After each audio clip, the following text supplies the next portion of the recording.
자, 이번 시간에는 여러분들 마찬가지 우리 서울시에서 시행한 지방공무원 시험 문제 중에 고졸 채용 문제죠. 이 중에 구조 문제 한번 풀이해 보도록 하겠습니다. 우리가 지난 시간에는 계획 문제에 대한 내용들을 풀이해 봤는데요. 이번 시간에는 구조에 대한 문제 한번, 구조 문제가 어떻게 출제됐는지 한번 좀 먼저 보도록 하겠습니다. 자, 건축 구조의 기본 요소에 대한 문제가 한 문제, 목재에 대한 문제 두 문제, 역학 문제 세 문제, 조적 구조 두 문제, 철골 구조 다섯 문제, 철근 콘크리트 다섯 개, 특수 구조 두 문제입니다.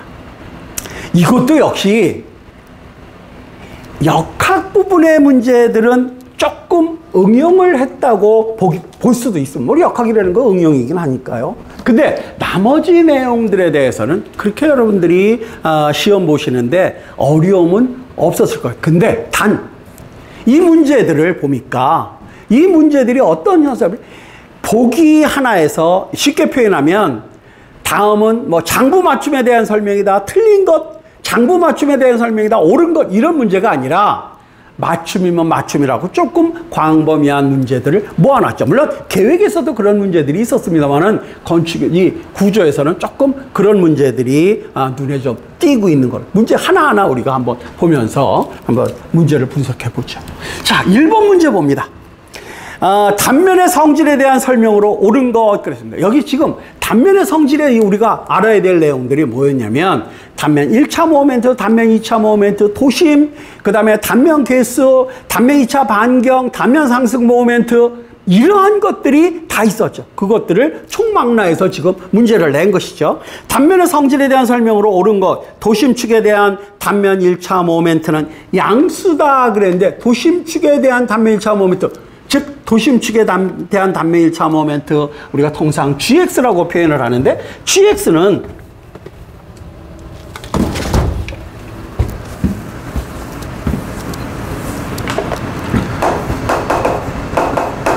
X축에 대한 단면 1차 모멘트는 단면적 곱하기 도심축, X축으로부터 그 도형의 도심까지의 거리의 곱으로 나타낸다 그랬습니다. 그러니까 양수, 음수, 제로 다 가지고 있을 수 있죠. 그런데 도심에 대한 단면 1차 모멘트는 양수라 그랬으니까 음수도 있을 수가 있다는 거죠. 거기다 제로까지 있을 수 있습니다. 근데 도심축을 지나는 축에 대해서는 Y값이 제로니까 결국 0이 되는 거죠.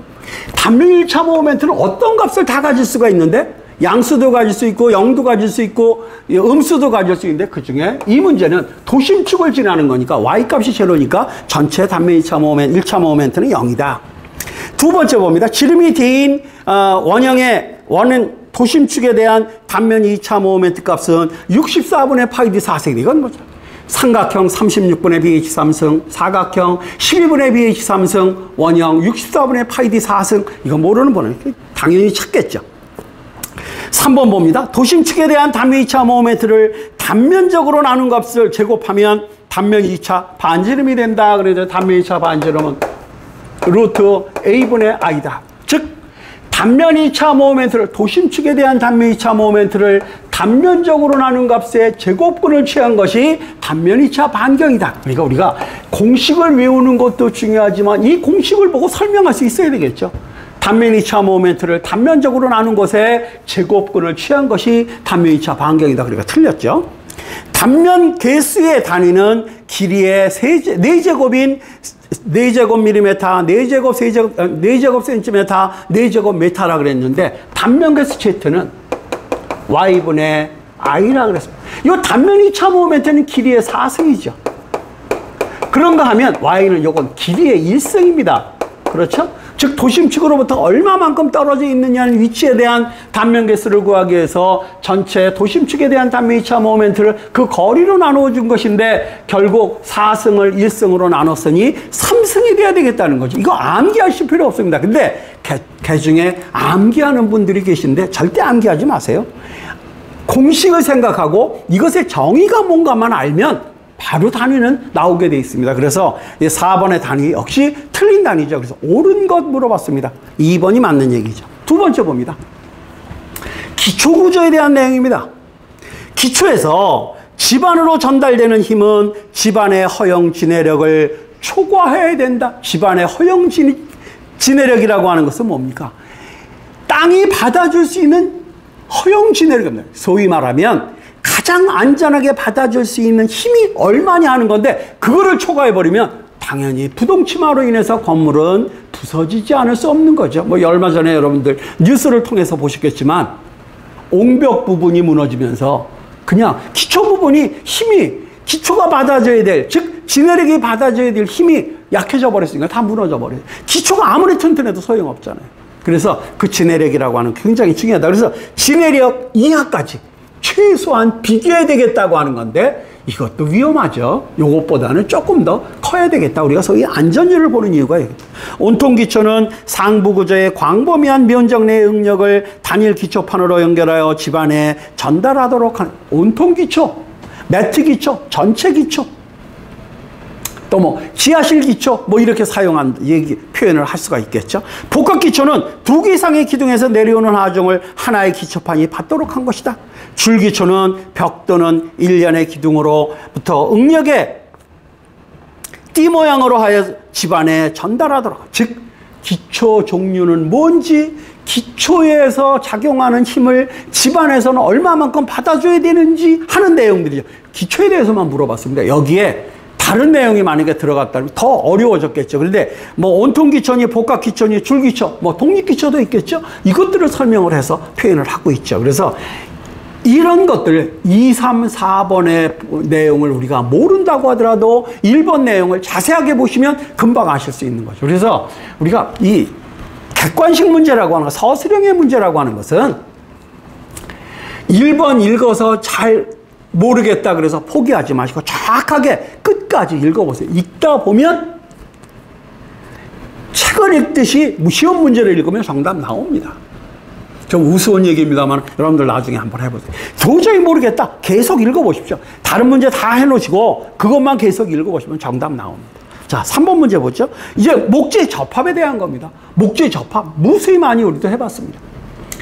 이음, 맞춤, 그 다음에 소위 말하는 마루너를 까는 쪽매, 이것들을 다 합쳐서 목재 접합이라고 그래요. 이음, 맞춤, 쪽매를 통틀어서 접합이라고. 그래서 길 방향으로 이으면 이음, 폭 방향으로 이으면 쪽매, 각도를 가지고 이으면 맞춤, 뭐 이 얘기 뭐 다 아시겠죠? 자, 문제 봅니다.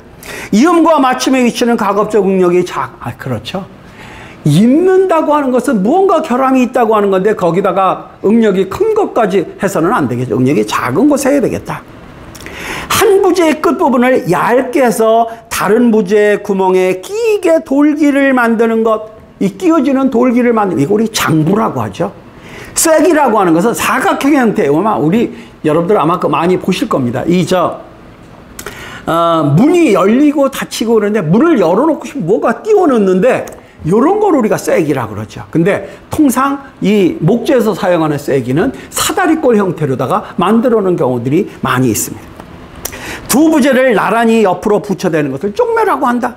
목재 이음과 맞춤은 약하거나 서로 빠질 경우 산지나 촉을 사용하면 이음과 맞춤을 보다 강력하게 할 수 있다. 그렇죠? 그래서 우리 맞춤한 부분에다가 쐐기를 갖다 박아주는 경우들이 있죠. 4번 문제 봅니다. 4번 문제 철골 문제입니다. 철골 구조의 특징에 대한 설명으로 옳지 않아요. 이거 뭐 철골 단원 첫 페이지 넘겨보면 나오는 얘기죠. 철골 구조는 어떤 특성을 가졌는가? 철근 콘크리트는 어떤 특성을 가졌는가? 조적조는 어떤 특성을 가졌는가? 가장 먼저 나오잖아요. 그 내용입니다. 공장에서 생산된 강재를 사용함으로 콘크리트보다 재료의 물성이 균일하다. 공장 제품이니까. 그렇죠? 우리 현장에서 비비는 콘크리트와 레미콘과의 비교해 볼 때 레미콘이 아주 균질이다. 왜? 공장에서 배합했기 때문에. 공장에서 모든 중량 배합 이런 거 맞췄기 때문이죠. 단면에 비해 부재의 길이가 길고 두께가 얇아 압축 시에는 좌골을 고려해야 된다. 철골 구조. 좌골 위험하다고 하는 거 뭐 여러분들 아십니까? 철근도 역시 좌골이 위험하다고 하는 거 아시고. 자, 세 번째 봅니다. 일반 강재는 녹슬기 쉬워 부식에 따른 유지 관리가 필요하다. 그렇죠? 철골 구조 가장 문제가 뭐 내화성과 부식입니다. 마지막 보죠. 4번 보니까 필요에 따른 강도 저하가 없고 그랬는데 아주 작은 힘이지만 오랫동안 반복해서 작용시키면 그 피로에 의해서 강도는 저하가 생긴다. 뿐만 아니라 처짐과 진동 등을 고려하지 않아도 된다. 이거 필히 고려해야 된다. 즉 철골 구조물, 여러분들이 지방 다니시다 보면 또는 뭐 어디 놀러 다니시다 보면 식당들을 보면 밑에는 주차장으로 쓰고 윗부분부터 식당으로 사용하는 경우들을 많이 보실 겁니다. 근데 밑에 가서 보면 그 밑에 소위 데크 플레이트라고 하는 곡면식으로 꺾어서 뭐 이런 식으로 꺾어가지고 바닥판 대는 거 보실 거고 그 위에는 밑에는 철골이 있는 거 아마 보실 겁니다. 근데 이 건물을 가서 약간씩만 좀 힘있게 걸어 보십시오. 그 충격이 굉장히 큽니다. 그래서 진동과 이런 거 소음이 굉장히 크게 일어나는 것이 철골 구조다. 처짐과 진동을 필히 고려해야만 된다. 그래서 요새 콘크리트, 우리 뭐 아파트도 요새 층간 소음 때문에 고생들 많이 하잖아요. 층간 소음, 그래서 바닥판의 두께를 두껍게 한다. 뭐 이런 얘기를 합니다. 그래서 이 철골 구조를 사용하게 되면 쇠는 소리 전달이 굉장히 빠르잖아요. 뭐 이것만 생각해도 여러분 아실 겁니다. 그래서 처짐과 진동에 고려해야 되고 피로 강도에 의해서 소위 강도 저하가 일어나게 되는 것이 철골 구조의 단점이다. 철골 구조의 특성, 장점과 단점을 다 얘기하고 있죠. 근데 1, 2, 3번은 맞는 내용이고 아주 철골 구조를 펼치면 가장 기본적인 내용의 문제죠. 자, 5번 문제 봅니다. 역학 문제죠. 그림과 같은 힘 15kN이 작용을 할 때 A점에 대한 모멘트의 값을 구해라 그랬습니다. 자, 우리 모멘트 그러면 제가 그런 얘기 말씀드렸습니다. 세 가지가 머릿속에 딱 떠올라와야 된다. 힘 곱하기 거리가 모멘트 극인데 거리는 작용점으로부터, 즉 모멘트 중심으로부터 힘의 작용선까지의 수직거리라고 하는 거 가장 중요하다고 그랬습니다. 두 번째는 단위와 세 번째는 부호에 대한 시계 방향으로 돌면 플러스, 반시계 방향으로 돌면 마이너스라고 그랬습니다. 부호는 킬로니우턴, 즉 하중의 단위와 길이의 단위 메타 또는 센티메타, 밀리메타의 단위를 쓰고 있다. 근데 지금 이 문제는 약간 응용을 해놨습니다. 어떻게 됐냐면 15kN이 여기서 작용을 하고 있습니다. 그런데 이것이 직각을 이루고 있는 부분에 이것이 직각을 이루고 있는 부분에서 1m만큼 떨어져서 모멘트 중심을 잡았습니다.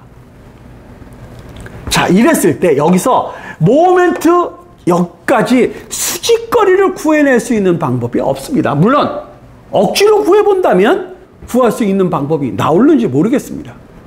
근데 어쨌든 간에 문제에서 정확한 숫자를 주지 않았다는 겁니다. 여기서부터 이렇게 연결해서 수직거리를 줬으면 좋은데 이 거리를 안 준 것이죠. 그럼 이제 우리가 어떻게 해야 되느냐. 결국 이런 15kN이라고 하는 힘은 이런 수평 방향의 힘과 이런 수직 방향의 두 개의 힘으로다가 나눌 수가 있다는 거죠. 이 힘의 효과나 한 개의 힘의 효과나 두 개의 힘의 효과나 결국은 똑같다는 거잖아요. 그죠? 이 두 힘의 합력이면 조금 아까 우리가 그렸던 이 15kN의 힘이 되는 거 아시잖아요. 자, 그런데 이 힘을 두 개의 힘으로다가 분해해 왔더니 요거는 9kN, 요거는 12kN이 되겠다. 삼각형의 닮음을 이용한 것이죠. 이거 모르시진 않겠죠? 모르시면 공부하셔야죠. 왜? 3대 4대 5. 그러니까 요건 4에 해당하고 요거는 3에 해당하고 요건 5에 해당하니까 요건 9kN, 요거 12kN이잖아요. 예. 자, 그러면 요 9kN이 요점에 주는 모멘트의 수직거리입니다.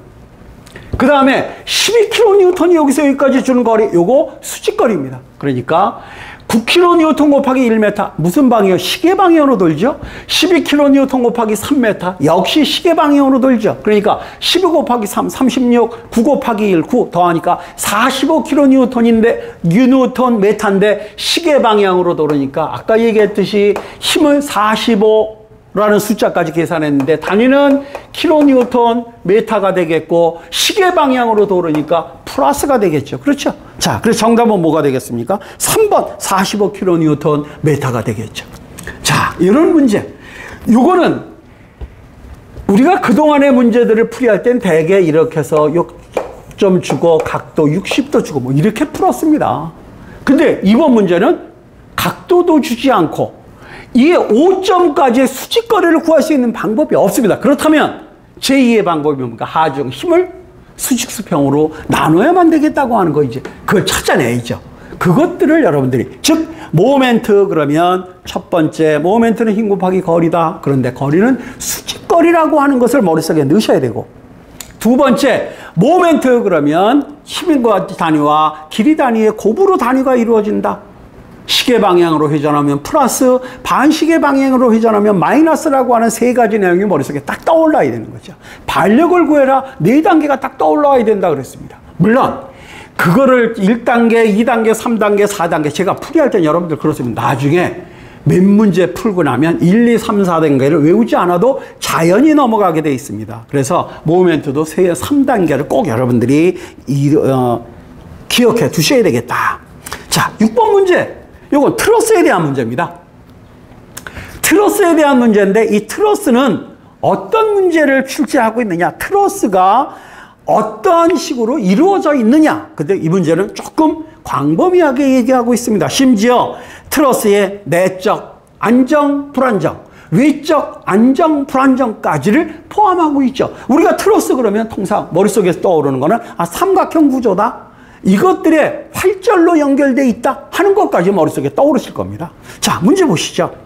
트러스의 부재력을 구하는 방법 중 절점법은 절점 내에 대한 힘의 평형을 이용해서 부재력을 구하는 것이다. 즉 절점법이라고 하는 것 또는 격점법이라는 표현도 쓰는데 이 격점법이라고 하는 것은 결국 뭐냐? 절점에서 이런 힘, 여기에 뭐 반력의 힘이 있다면 요 한 개의 절점, 격점에 일어나는 여러 개의 힘들이 비김을 이루고 있다고 하는 것이다. 즉, 요거 뭡니까? 한 점에 작용하는 여러 개의 힘이니까 힘의 비김 조건은 시그마 x 이퀄 제로, 시그마 y 이퀄 제로. 즉, 수평 방향의 힘의 합이 제로, 수직 방향의 힘의 합이 제로라고 하는 조건 가지고 풀이하는 방법이다. 맞는 얘기죠? 트러스의 각 부재는 자유로이 회전할 수 있는 힌지로 결합되어 있다고 가정하여 부재력을 계산한다. 그렇죠. 그러니까 이 트러스에서는 모멘트는 생겨나지 않는다. 오직 축방향력만 생겨난다. 부재를 압축시키거나 인장시키는 힘 이외에 다른 힘은 생겨나지 않는다. 이렇게 우리가 보고 있는 거죠. 자, 3번 봅니다. 내적 부정정 트러스는 힘의 평형 조건식만으로 모든 부재력을 구해낼 수 없다. 내적 부정정 트러스. 내적 정정이면, 내적 안정이면 할 수 있는데 그렇지 못하다. 4번 문제 보죠. 여기 지금 트러스의 외적 불안정 그랬습니다. 내적이라고 하는 것은 내부의 부재들이 평형을 이루느냐 아니냐 하는 것이고 그 다음에 외적이라고 하는 것은 외부의 힌지 부분이라든가 이동 부분이 평형을 이루느냐 아니냐 하는 것들을 우리가 힘이 작용했을 때 그걸 이루는가 아닌가를 가지고 외적 안정, 외적 불안정, 내적 안정, 내적 불안정이라고 우리가 표현하고 있습니다. 요 내용은 사실은 건축 분야보다는 토목 분야에서 좀 더 자세하게 다루고 있는 분야죠. 자, 그래서 트러스의 외적 불안정은 부재가 사각형을 이루고 있어 외력에 의해 내부적으로 큰 변형을 일으킬 때를 의미한다. 그런데 내부적으로 변형을 일으키니까 바로 내적 불안정이다. 외부의 이동이나 회전이 평형을 이루느냐 아니냐 하는 것이 외적 안정이냐 불안정이냐다 하는 겁니다. 그래서 조금 건축 분야에서는 그냥 안정, 불안정, 안정 속에는 정정과 부정정이 있는데 이것들을 판별하는 그러한 내용들을 공부했습니다. 트러스 부분에서도 들어가서 이 내용을 보면 여러분들 충분히 이해가 되실 수 있는 내부의 부재들이 힘의 평형 조건에 의해서 모든 부재들이 평형을 이루고 있느냐 없느냐 하는 것이 내적 안정이냐 불안정이냐를 의미한다. 외적 안정 불안정도 외부의 지점 상태에서 이동이나 회전이 힘의 평형을 이루느냐 아니냐를 의미하고 있다. 이렇게 아시면 되겠죠. 이 문제는 우리가 트러스에서 배워야 될 내용, 트러스의 부재력 구하는 것 중요합니다만 트러스에는 부재력이 0이 되는 부재를 구하는 것과 어떻게 의미에서는 중요한 내용이라고 우리가 볼 수 있죠. 조금 어렵다고 표현을 할까요? 뭐 근데 꼭 그렇다고 표현하기는 그렇고요. 3번, 4번의 보기에 대한 내용을 우리가 다루지 않는, 우리가 뭐 그냥 설명 잠깐 하고 넘어가긴 합니다만 그렇게 깊이 다루지 않은 그런 부분이지 않나 하는 생각이 듭니다. 자, 7번 문제 봅니다. 목구조에 대한 설명으로 옳지 않은 것 그랬습니다. 본기둥은 통제기둥과 셋기둥으로 나눌 수 있고, 이거 목구조의 기둥 그러면 목구조의 기둥은 소위 본기둥이라고 하는 것은 1층에서부터 2층까지 하나의 부재로 되어 있는 통제기둥과 각 층에 하나씩 되어 있는 평기둥으로 이루어져 있다. 사이에 평기둥과 평기둥 사이에 통제기둥과 평기둥 사이에 셋기둥이 들어가 있다고 하는 거 아시죠? 기본은 뭐냐면 통제기둥과 평기둥이 본기둥의 요소다. 목재의 본기둥에는 통제기둥과 셋기둥이라 그러는데 평기둥으로 나눌 수 있고, 이 중에서 층별로 배치되는 기둥은 통제기둥이다 그랬는데 층별로 배치되는 기둥은 무슨 기둥입니까? 평기둥이죠. 1층에서 2층을 하나로 되어 있는 부분이 통제기둥이죠. 토대는 기초 위에 놓이고 기둥 등에서 내려오는 상부의 하중을 기초에 고르게 전달하는 수평부재 최하부의 부재다. 뭐 여러분들 다 아시는 내용일 것 같고요. 처마돌이는 석가래를 잡아주는 역할을 한다. 더 말할 나위 없죠. 층돌이는 위층과 아래층 사이에 기둥을 연결해서 위층 바닥의 하중을 기둥에 전달시키는 목적으로 되는 수평 가로재, 이것도 역시 지붕의 부재를 평보나 또는 처마돌이나 깔돌이가 전해주듯이 마찬가지 층돌이도 도리의 의미를 가지고 있는데 1층과 2층 사이에 있는 것이다. 각각의 용어 정의를 제대로 알고 있는가 하는 내용이죠. 자, 다음 문제 봅니다. 역시 철골 구조에 관한 문제죠. 이 철골 구조의 중에 용접에 대한 내용입니다. 아, 철골 구조 그러면 용접이 가장 중요하죠. 뭐 철골에 물론 뭐 그 철골 구조의 장단점인데 철골 구조 요 사이 들어서는 거의 용접을 한, 옛날에는 리베트 사용을 했고 용접도 사용했고 고력볼트 물론 뭐 요새 고력볼트와 용접이 대세를 이루는데 고력볼트를 가장 많이, 왜? 고력볼트를 사용하는 것이 조금 공사하기가 쉽다는 거죠. 자, 겹친 두 장의 판 중 한쪽의 원형 구멍을 뚫고 그 구멍에 모두 채워지도록 용접하는 것을 플러그 용접이라고 하는데, 플러그 용접? 뭐 용접의 정의죠. 예. 두 번째 봅니다. 겹친 두 장의 판 중에 한쪽의 원형 구멍을 뚫고 그 구멍의 주위에 필렛, 모살 용접을 하는 것을 필렛 구멍 용접이라고 한다. 즉 필렛 용접인데 모살 용접인데 구멍 부분에 했다 그래서 우리가 그렇게 표현하고 있다. 필렛 구멍 용접이다. 탄소량이 많이 포함된 강제가 적게 포함된 강제보다 용접성이 좋다. 탄소량이 적을수록 용접성이 좋다. 탄소의 함유량이 적을수록 강제의 용접성은 탄소량이 적을수록 좋다. 그래서 지금 여기는 많이 포함된 강제가 적게 포함된 강제보다 용접성이 좋다 그랬으니까 바뀌었죠. 그렇죠? 오히려 좋지 않다. 아니면 적은 것과 많은 것이 바뀌어야 되겠다. 자, 용접이 잘 되느냐 아니냐는 뭐가 결정한다고 우리가 또 생각할 수 있느냐? 탄소량이 결정한다. 이렇게 생각을 해도 과언이 아니겠죠. 자, 다음 문제 9번 문제 봅니다.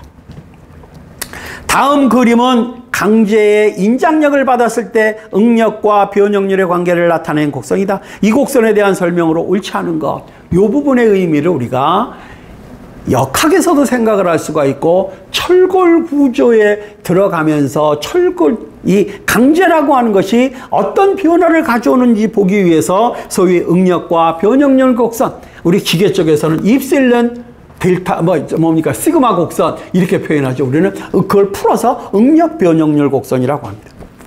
이때 응력 변형률 곡선의 비례한도라고 하는 A점에서 조금 지나가면 탄성한도가 있고 탄성한도에서 가장 꼭대기 부분에 올라가면 상위항복점, 그 다음에 하위항복점, 그 다음에 최대강도점, 파괴강도점의 순으로 이루어지는 거 여러분들 아실 겁니다.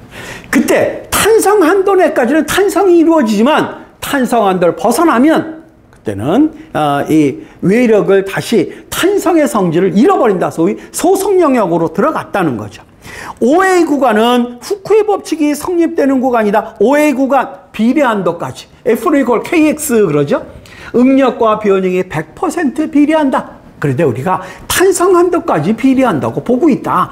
탄성한도까지 갔다가 원형으로 되돌려 왔을 때 원점으로 돌아오는 것이 약간의 변형이 있는데 그 변형이 워낙 적기 때문에 탄성한도까지를 우리가 응력과 변형이 비례한다고 보고 있다. 그런데 정확하게 표현한다면 비례한도까지 표현하고 있다. BC 구간은 응력의 증가가 없어도 변형률이 증가한다. 응력은 별로 증가가 되지 않았는데 거의 같은데 그 다음에 변형은 크게 일어났다. 아마 여러분들한테 이 항복점에 대한 얘기를 할 때 권투 선수 얘기한 거 아마 여러분들 기억나실 겁니다. 1라운드, 2라운드에 잽 몇 대 맞아서 쓰러지지 않습니다. 그런데 한 10라운드쯤 갔더니 제대로 잽 같은 것도 맞지 않았는데 어떻게 툭 쳤는데 쓰러져서 일어나지 못한다는 거예요. 즉 응력은 별로 가해지지 않았는데 변형은 서 있던 사람이 쓰러졌다는 거. 너무나 크게 일어났다 하는 것을 우리가 항복점이라고 그러죠. O점에서부터 B점까지 인장력을 가력하고 그 이후에 인장력을 모두 제거하면 곡선은 다시 원점으로 되돌아온다 그랬는데 5점에서 탄성 한도까지는 돌아올 수 있지만 소성 영역으로 넘어가면 돌아오지 못하죠. 3번이 틀린 얘기죠. CD 구간은 변형률이 증가하면서 응력은 비선형적으로 증가한다. 즉 네킹 현상에 의해서 일어난다고 하는 것을 우리가 알 수 있습니다. 그래서 이러한 응력 변형률 곡선, 우리 학교 시험에서 예를 들면 B점은, C점은, D점은 어떤 점으로 의미하는가 하는 아주 간단한 문제로다가 시험 문제를 볼 경우도 있습니다. 근데 그것들의 의미를 우리가 다 알고 있느냐 하는 것을 전부 다 풀어서 놓은 걸 조금 생각해 봐야 될 문제긴 하지만 탄성한도와 소성한도에 대한 탄성이라는 것과 소성이라는 의미만 알면 정답 찾는 데는 어려움이 없었다고 봅니다. 자, 10번 문제 봅니다. 철골 구조에서 주로 보에 사용되는 H형광에 대한 설명으로 옳지 않은 것 그랬습니다. 커버 플레이트는 H형광에 커버 플레이트를 설치하는데 커버 플레이트는 H형광의 외부의 두께가 춤에 비해 얇을 때 외부의 국부좌고를 방지하기 위해 사용하는 부재다 그랬는데 아마 이 문제도 여러분들 외부의 좌고를 사용하는 스티프너 아마 무수히 많이 들었을 겁니다. 외부 부분이 이렇게 됐을 때 이 부분이 왜 부분이죠? 이 외부 부분이 눌리고 눌려서 좌골이 일어나는 걸 방지하기 위해서 양쪽에 대칭으로 만들어주는 거, 이거 스티프너죠. 이 스티프너는 전단력에 견디기 위해서 만든 겁니다. 그런데 커버 플레이트는 이 플레이트 윗부분에다 갖다가 더 대는 거죠. 즉, 휘 모멘트를 증대시켜서 이 보에 말하자면 부족한 휘응력을 대항시켜주기 위해서 덧붙이는 겁니다. 한 4장까지 붙일 수 있습니다. 그러니까 이걸 붙여주면 그만큼 도심축으로부터 여기까지 단면이 거리가 높아지니까 모멘트가 커질 수밖에 없겠죠.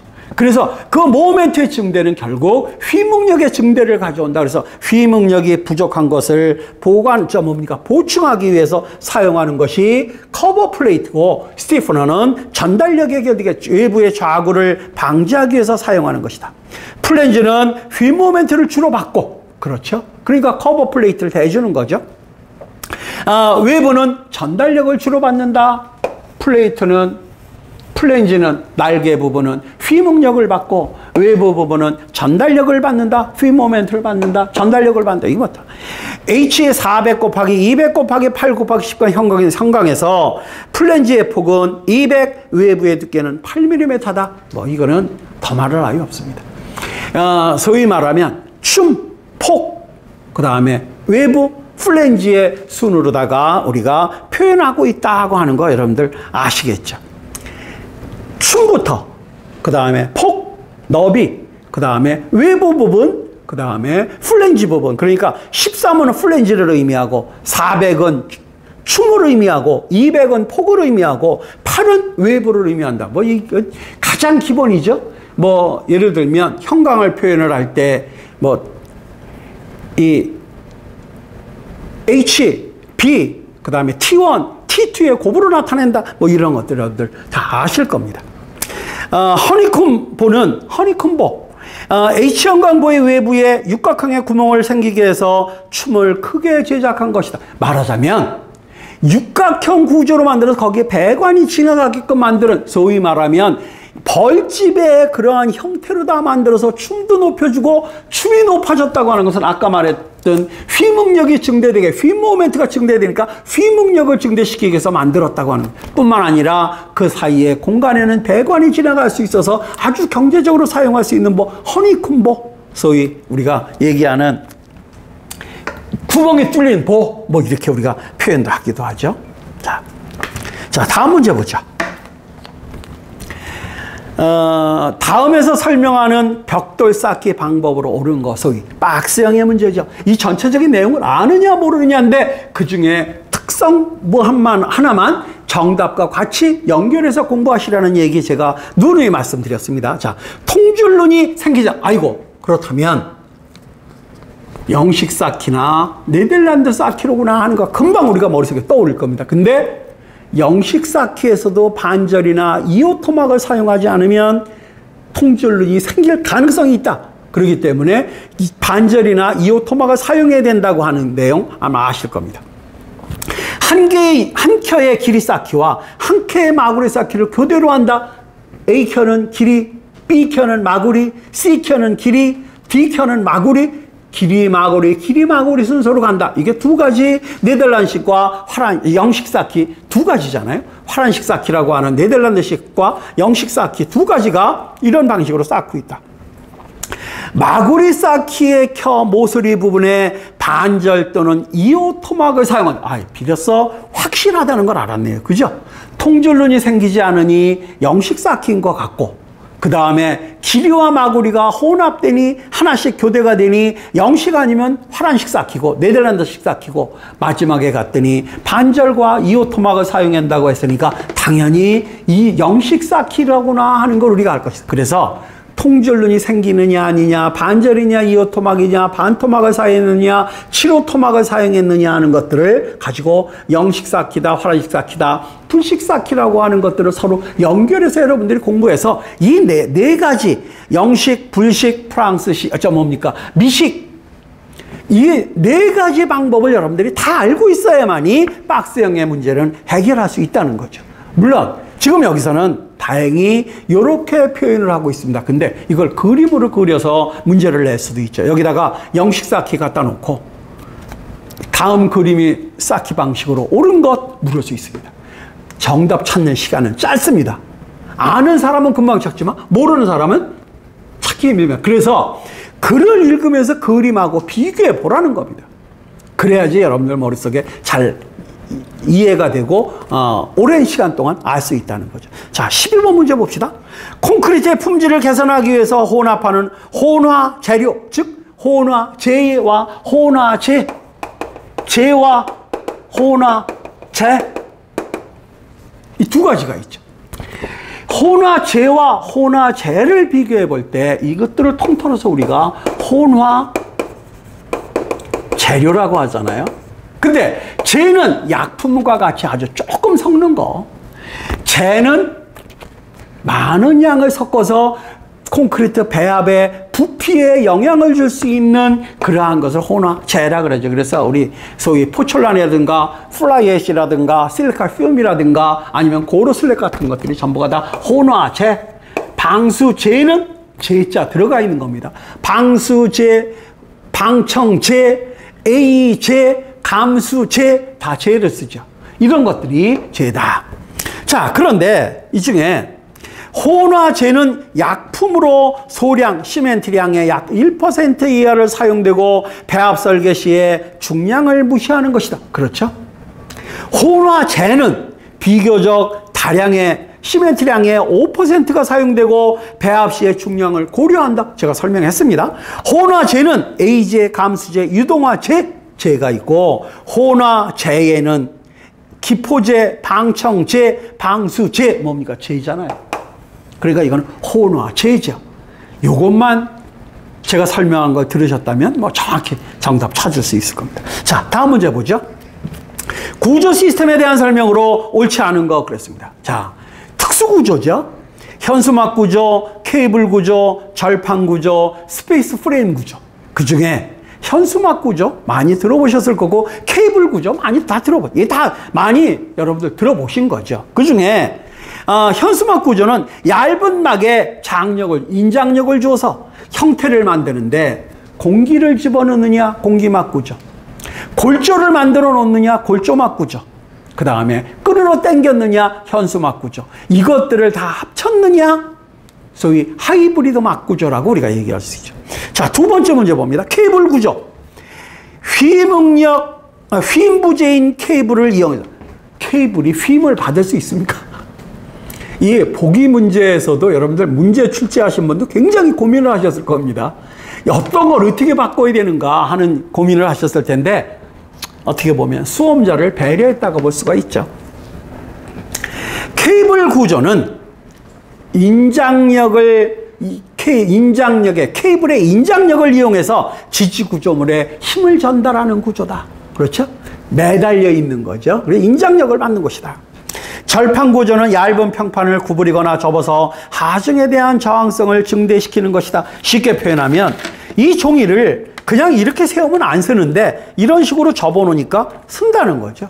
이렇게 만드는 거 우리가 절판 구조라고 한다. 스페이스 프레임 구조, 이거는 트러스를 X방향, Y방향 서로 직각방향으로 트러스를 짜서 만드는 구조, 스페이스 프레임 구조 또는 입체 트러스 구조 이렇게 표현할 수가 있죠. 선형 구조로 구성된 트러스를 입체적으로 배치해서 평면 또는 곡면에 넓은 판을 만들 수 있는 구조다. 자, 그 다음 14번 문제 봅니다. 보강 블록 구조의 철근 보강 방법에 대한 설명으로 옳지 않은 것 그랬습니다. 자, 보강 블록 구조. 블록 구조인데 그 구멍에다가 철근과 사춤을 해서 사춤 콘크리트나 사춤 몰타를 해서 굳어져서 철근을 배근한 그러한 구조가 만들어진 걸 보강 블록 구조라고 그러죠. 보강 블록 구조, 보강 철근은 굵은 것을 적게 사용하는 것보다 가는 것을 많이 사용하는 구조. 왜? 부착력이 증대가 되기 때문에. 부착력을 증대시키기 위해서는 주장을 키워줘야 되는데 주장을 키워준다고 하는 것은 똑같은 단면적이지만 두 개를 쓸 때와 하나를 쓸 때는 주장의 길이가 달라지죠. 그래서 이 작은 걸 많이 쓰는, 직경이 작은 철근을 많이 쓰이는 것이 주장을 늘려줄 수 있어서 부착력을 증대시킬 수가 있다. 보강근은 세로 보강근과 가로 보강근이 있다. 세로로 보강시키기도 하고 가로로 보강하기도 한다. 이 두 가지다. 가로와 세로 보강근 두 가지를 다 설치한다. 세로 보강근은 정착과 이음은 기초보와 테두리보 사이에 둔다. 여러분들 기초보하고 테두리보 사이면 어디 봐? 벽체 중간입니다. 문제 보시면 여러분들 이거 정답 찾았으니까 기초보에 정착하든가 테두리보에 정착하든가 둘 사이지.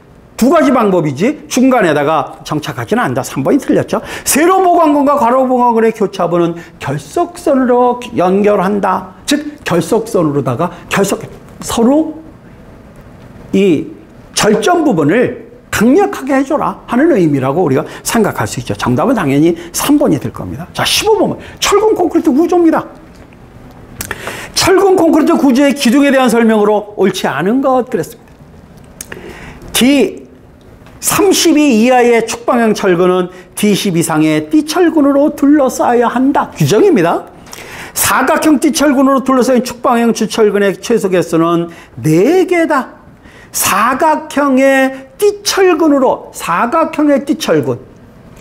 그 다음에 기둥 주철근의 이음 위치는 바닥판으로부터 1m 정도, 기둥 높이의 3분의 2m 이하인 곳에다가 이음을 한다.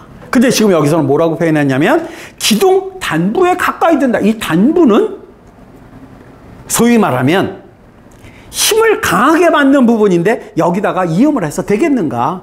가장 힘을 작게 받는 부분에다가 하자는 거죠. 띠철근이나 나선철근은 주철근의 좌구를 방지한다. 즉 기둥에서 주철근의 좌구를 방지하고 주철근이 또는 콘크리트가 터져나가는 것을 방지하기 위해서 둘러놓은 철근이 있죠. 이 철근이 하나하나를 설치한 걸 우리가 띠철근, 용수철처럼 연결시켜서 한 것을 나선철근이라고 하죠.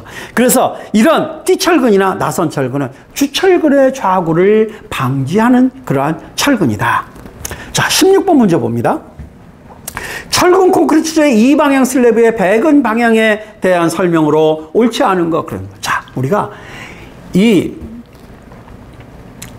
시험 보기 그주 시험 보는 주 13일날 시험을 봤으니까 아마 9일날인가 그렇게 될 거로 기억이 나는데요. 그때 모의고사 봤습니다. 모의고사에 보면서 이 얘기 우리가 1방향 슬랩, 2방향 슬랩, 플랫 슬랩, 뭐 플레이트 뭡니까? 플레이트 슬랩, 이러한 슬래브들이 장선 슬랩 이런 것들이 만들어진 이유, 층고를 좀 잘 사용하기 위해서 아마 4가지 이유에 대한 설명한 거 기억나실 겁니다. 그렇기 때문에 이러한 슬래브 형태가 많이 생겨나게 됐다는 거죠. 그 중에 이방향 슬랩이라고 하는 건 뭐냐? 즉 장변과 단변의 비가, 장변의 내부 스판과 단변의 내부 스판의 비를 따져볼 때 그것의 비가 2보다 작거나 같으면 이방향 슬랩입니다. 2보다 크면 1방향. 그럼요. 2방향 슬랩과 1방향 슬랩은 어떤 특성을 갖는가? 2방향 슬랩은 X방향, Y방향으로 즉 단변 방향, 장변 방향에 모두 힘을 받아줍니다. 근데 1방향 슬랩은 단변 방향의 철근만 힘을 받는다는 겁니다. 그러면 장변 방향은 왜 철근을 배근하는가? 소위 온도 철근이라 그래서 균열이 생긴다든지 또는 주근을 단변 방향의 주근을 보완하기 위해서 신축에 의해서 균열이 생기는 것을 방지하기 위해서 최소 철근을 배근하고 있는 것이 장변 방향의 1방향 슬랩입니다. 자, 그렇다면 2방향 슬랩에 대한 설명으로 옳지 않은 것 그랬습니다. 장변 방향의 인장 철근이 주근이 된다. 아이고, 금방 아시겠죠? 그렇죠? 단변 방향의 하부 주근을 가장 먼저 배근한다. 그러니까 단변 방향의 주근이 아까 커버 플레이트를 대주듯이 바닥판 중심에서부터 단변 방향의 주근이 가장 멀리 있어야만이 휘묵력을 크게 받아줄 수 있다는, 단면이차 모멘트가 커진다는 거죠. 그래서 휘묵력을 보완해주기 위해서, 휘 모멘트가 커지게 하기 위해서 가장 먼저 배근한다. 상부에다 하부에다 가장 하부 배근 중에 가장 먼저 배근한다. 구평철근은 단변 방향의 길이의 4분의 1 지점에 절곡한다. 통상 4분의 1에서 5분의 1 정도까지 봅니다만 4분의 1 수치를 많이 쓰고 있죠. 단변 방향의 철근을 잔변 방향의 철근보다 바닥 표면에 가깝게 배근하는 것이 원칙이다. 그렇죠? 이 부분 가장 최대 방향으로 위로 아래로 올려주듯이 표면에서 가장 가깝게 배근하는 것이 원칙이다 하는 겁니다. 자, 그 다음 17번 문제. 이 문제는 조금 어려운 문제이긴 합니다만 이 부분의 문제들도 철근을 배근하게 될 때 우리 그 교재에서는 이걸 도표로다가 표현을 하고 있습니다. 나중에 여러분들 기회가 되시면 한번 보시죠. 그래서 180도 굽부리는 이런 갈고리, 그 다음에 90도, 그 다음에 135도 늑근과 띠철근 또는 주철근에 따라서 다릅니다. 그런데 그 중에 이건 이 건축 구조 기준에 나오는 얘기입니다. 건교부에서 나오는 우리 건축물의 구조 기준 등에 관한 규칙과 똑같은 효력을 발생하는 건축 구조 기준이라고 하는 것이 있는데 그 건축 구조 기준에 규정되어 있는 내용입니다. 그래서 주철근은 180도 표준 갈고리는 180도 반원 끝에서 180도의 반원 끝에서 직경의 4배를 더 연장하거나 아니면 60mm 이상을 연장해라. 그러니까 2가지 중에 큰 값만큼 연장하라는 규정이 있습니다. 근데 지금 문제에서는 3 직경의 3배, 그 다음에 40mm 그랬으니까 틀린 내용이죠. 자, 그 다음에 90도 표준 갈고리는 구부림 끝에서 12배, 90도를 꺾었을 때는 정착의 의미가 조금 줄어든다. 그러니 더 길게 해라는 거죠. 180도 꺾었을 때는 우리 낚시 바늘이 180도 꺾여서 낚시가 뭡니까? 고기들이 걸리면 빠져나가질 않잖아요. 만약에 90도를 꺾어놨다 그러면 빠져나갈 가능성이 크죠. 똑같은 의미라고 여러분들이 생각하셔서 3dB와 12dB에 대한 내용을 기억해 주시면 좋겠습니다. 그 다음에 D10과 D25의 구부린 내면 반경은 3배. 그 다음에 D29에서부터 35는 4배. 35 이상은, D35 이상은 5배. 뭐 이런 규정들이 있죠. 자, 그 다음 18번 문제 봅니다. 시멘트 종류별 특성에 대한 설명으로 옳지 않은 것 그랬습니다. 중형열 포틀랜드 시멘트, 조강 포틀랜드 시멘트, 플라이애쉬 시멘트, 알루미나 시멘트 이렇게 돼 있는데 중형열과 조강 포틀랜드 시멘트는 보통 포틀랜드 시멘트, 우리 포틀랜드 시멘트죠. 그래서 포틀랜드 시멘트에는 보통 중형열, 조강, 그 다음에 백색 포틀랜드 이렇게 우리가 내황산이염 포틀랜드 시멘트까지 나눠 봅니다. 그 다음에 플라이애쉬 시멘트는 우리가 혼합 시멘트라는 거죠. 그러면 왜 혼합을 했겠는가? 일반 시멘트가 가지고 있는 단점을 보완시켜주기 위해서 뭔가 혼화제를 집어넣어가지고 해줬는데 여기에 포철란이 들어가 있는 거를 플라이애쉬가 들어가 있는 시멘트를 플라이애쉬 시멘트, 고로 슬랙이 들어가 있는 것을 고로 시멘트라고 그러죠. 이것은 일반 포틀랜드 시멘트가 가지고 있는 단점을 보완시켜주고 있는 혼합 시멘트다. 알루미나 시멘트는 특수 시멘트죠. 자, 보시죠. 중형열 포틀랜드 시멘트는 수화율과 건조 수칙이 보통 포틀랜드 시멘트보다 적다. 왜? 대규모 댐 공사 같은 데 사용하기 때문에 균열이 있어서는 안 되겠다. 균열이 없게끔 하기 위해서는 결국 수화작용을 일으키는 서서히 일으키게 하고 장기 강도가 증대되게끔 하기 위해서 빨리 일으키는 알루미늄 상카심을 줄였다는 거죠. 그래서 이 중형열 포틀랜드 시멘트 이런 특성을 갖는다. 조강 포틀랜드 시멘트 조기 강도가 보통 포틀랜드 시멘트보다 높다. 빨리 굳는다. 그러면 뭡니까? 건조 수칙이 생겨난다. 우리가 이렇게 생각할 수 있죠. 자, 다음 문제 봅시다. 다음 보기 보시죠. 플라이애쉬 시멘트 수화열과 건조 수칙이 보통 포틀랜드 시멘트보다 증가하지만 포틀랜드 시멘트의 단점을 보완하기 위해서 혼합 시멘트를 만들었는데 소위 수화율이나 건조 수칙이라고 하는 단점이 더 커진다면 만들지 않았을 것이라는 거죠. 초기 강도는 증대한다? 아니죠. 조강 포틀랜드 시멘트의 단점이라고 생각할 수 있는 그런 내용을 한 것이니까 플라이애쉬 시멘트는 수화율과 건조 수칙이 보통 포틀랜드 시멘트보다 감소하고 조기 강도는 역시 감소한다. 장기 강도는 증대한다. 알루미늄 시멘트 조기 강도가 보통 폴리에틸렌 시멘트보다 크며 화학적 부식의 저항성이 있다고 하는 것이 이 알루미늄 시멘트다 하는 거죠. 자, 그래서 정답은 3번 되겠죠. 자, 19번 봅니다. 경량철골 구조에 대한 설명으로 옳지 않은 것. 여기도 경량철골 구조. 우리 설명한 내용도 별로 많지 않죠. 근데 그 중에 경량철골 구조를 사용하는 이유가 뭔가? 그러면 경량철골 구조는 결국 경량형광을 사용하는데 경량형광은 어떤 특성을 가지고 있는가 하는 것들입니다. 두께에 비해서 단면 치수가 크고 성형 가공에 의한 경량형광이 주로 사용된다. 더 말할 나위 없죠. 두께가 얇은 강판을 이용한 경량형광이 주로 맞죠? 구조적으로 중요 부재는 가급적 대칭 단면이 되도록 경량형광을 조합한다. 대칭 단면, 경량형광을 붙여주는데 대칭이 되게끔 붙여줘라. 마지막입니다. 골조에는 형광 규격에 따라 열간압연한 경량형광을 사용한다. 그런데 냉간압연한 경량형광을 사용한다. 참, 열자하고 냉자만 바뀌었죠. 근데 우리가 공부할 때 이 냉간압연이냐 또는 열간압연이냐 굉장히 중요한 겁니다. 열을 가해서 압연시켰느냐 그대로 상온 상태에서 압연시켰느냐는 어마어마한 차이죠. 그래서 그런 내용들을 우리가 잘 봐야 돼요.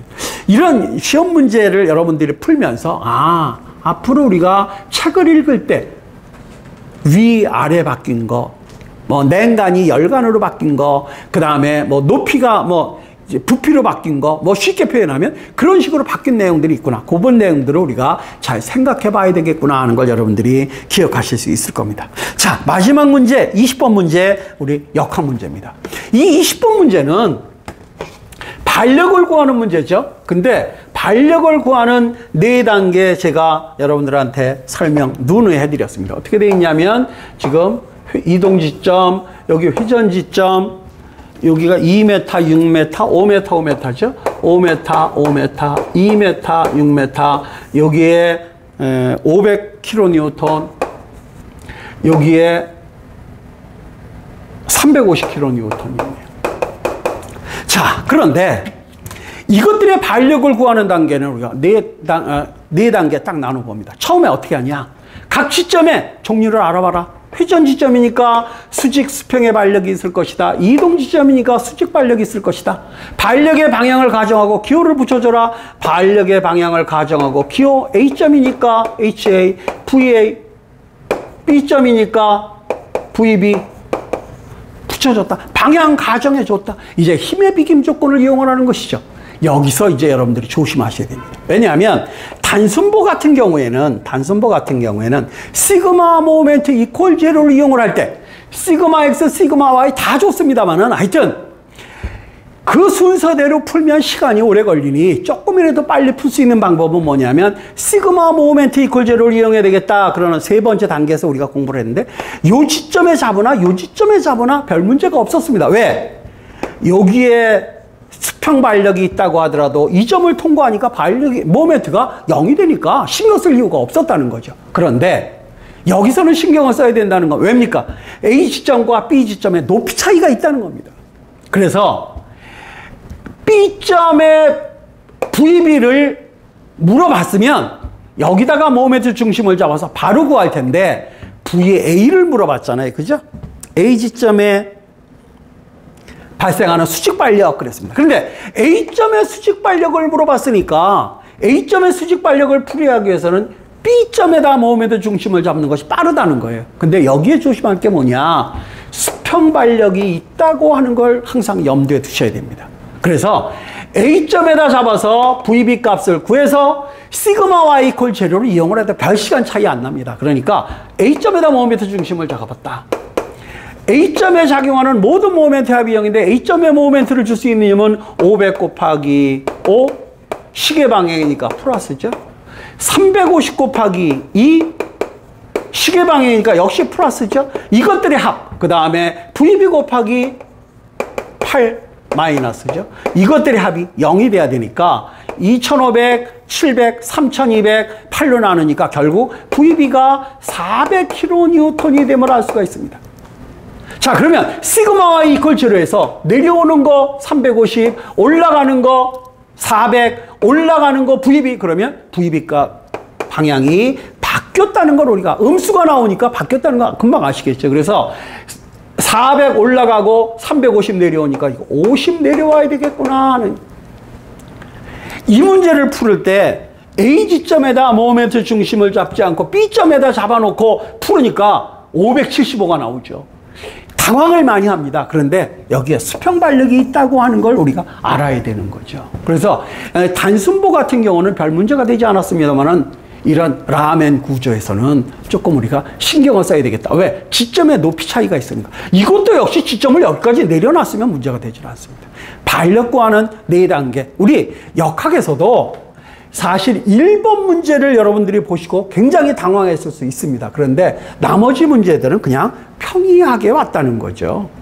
뭐 이 구조뿐이 아니라 역학, 그 다음에 뭐 조적 구조니 뭐 이런 부분들도 가장 중요하다고 강조되는 부분들이 중심으로 책을 피면 그 단원의 첫 번째 나오는 그런 문제들로 구성이 됐다고 저는 생각이 됩니다. 그래서 이런 문제들을 여러분들이 준비하실 때 가장 중요한 거 뭐냐? 기본적인 거. 기본적인 내용을 먼저 알고 그거를 응용하는 내용들을 여러분들이 한번 생각해보고 그것들을 응용할 수 있는 그런 힘이 있어야 되겠다 하는 겁니다. 뭐 간단하긴 합니다만은 여러분들 문제풀이 여기서 마치도록 하겠습니다. 물론 그 문장 분석하고 이런 내용들은 여러분들 나중에 또 우리가 11월에 개강을 하면서 다시 한번 제가 거기에 대한 설명을 하고 문항풀이를 하도록 하겠습니다. 여러분들 고생하셨습니다.